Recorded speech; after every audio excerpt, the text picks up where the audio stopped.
क्या तुम्हारे साथ भी ऐसा होता है कि सैलरी आती तो है लेकिन जाती कहाँ है समझ नहीं आती। हर मंथ तुम ये सोचते हो कि इस मंथ से मैं सेविंग स्टार्ट करूँगा, लेकिन at the end of the month तुम कुछ भी नहीं कर पाते। ऐसा इसलिए नहीं है कि तुम्हारी सैलरी कम है, क्योंकि अगर तुम्हारी सैलरी 30,000 है और तुम 30,000 से कुछ नहीं बचा पाते, तो तुम्हारी सैलरी अगर 3 लाख भी हो जाएगी ना, तो तुम उससे कुछ नहीं बचा पाओगे। इस वीडियो में तुम्हें एक ऐसी चीज़ बताऊँगा जिसका यूज़ करके बड़े बड़े लोग अपनी वेल्थ को मैनेज करते हैं और उसको मल्टीप्लाई करते हैं, और जो लोग इस चीज़ का इस्तेमाल नहीं करते वो लोग हमेशा के लिए गरीब रह जाते हैं। इस वीडियो में तुम्हें 7 ऐसी टेक्निक्स बताऊंगा जिनका यूज़ करके तुम अपनी सेविंग्स को डबल कर सकते हो, बेशक तुम्हारी सैलरी 30,000 ही क्यों ना हो। सबसे पहला काम तुमने ये करना है कि तुमने अपनी सैलरी को 3 हिस्सों में डिवाइड करना है, जिसमें से 50% तुम्हारी नीड्स होंगी, 30% तुम्हारी वांट्स होंगी और 20% तुम्हारी सेविंग्स होंगी। 50% नीड्स में आ जाता है तुम्हारी ज़रूरत की चीज़ें, जैसे ग्रॉसरी हो गई, फूड हो गया, ट्रैवलिंग हो गई, इस तरह की और बहुत सारी चीज़ें। 30% वांट्स में fast food, pizza, burger, Netflix, luxury shoes, इस तरह की चीज़ें। 20% तुम्हारी सेविंग होगी।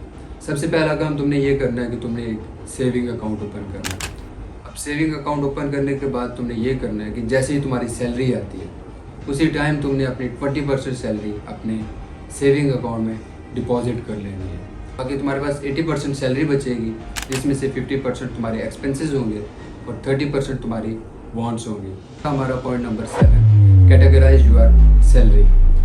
तो आप इमेजिन करो कि तुम्हारे पास 4 लाख की सेविंग्स है, यानी एक होंडा 125 की प्राइस, यानी उस 4 लाख की अभी बाइंग पावर एक होंडा 125 है। तो अब आज से 2 साल के बाद होंडा 125 की प्राइस 4 लाख से 7 लाख पे चली गई है। हमारे पास जो सेविंग्स हैं वो 4 लाख ही पड़ी हुई हैं, तो तुम्हारे पैसे की बाइंग पावर कम हो जाएगी। यानी आज तुम जो 4 लाख से ख़रीद सकते थे वो आज से 2 साल के बाद नहीं खरीद सकोगे उतने ही पैसों में। और हाँ, एक गलती मत करना जो कि 90% लोग करते हैं, वरना तुम फिर कहोगे कि 35 लाख की तो अपनी इन्वेस्टमेंट थी, 36 लाख का घाटा कैसे हो गया।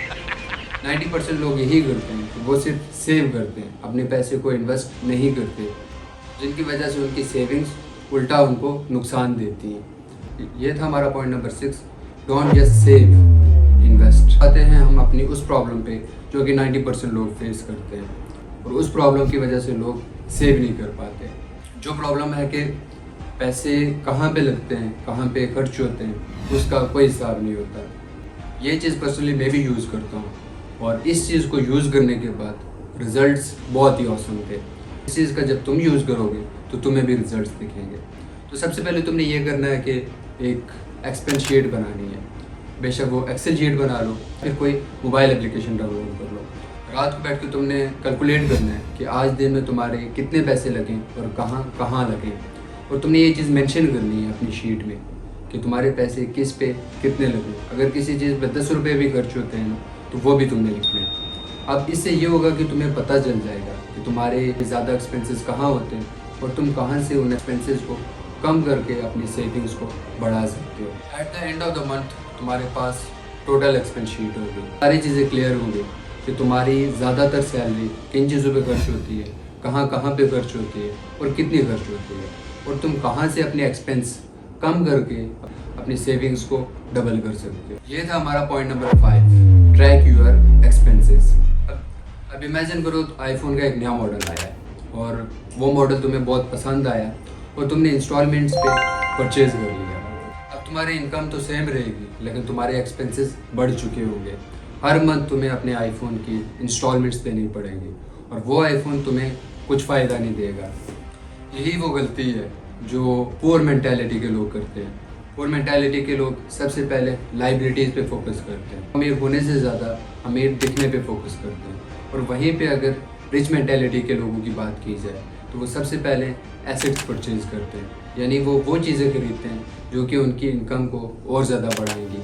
जैसे तुमने लोन लिया, लोन लेके तुमने एक गाड़ी ली, गाड़ी लेके तुमने रेंट पे दे दी। अब वो गाड़ी तो तुम्हारा एसेट है ही, जो अमाउंट तुमने इन्वेस्ट की थी वो सेव रहेगी और उसी अमाउंट से हर मंथ तुम्हारी इनकम भी जनरेट होती रहेगी। यह था हमारा point number 4, never take loan for liabilities.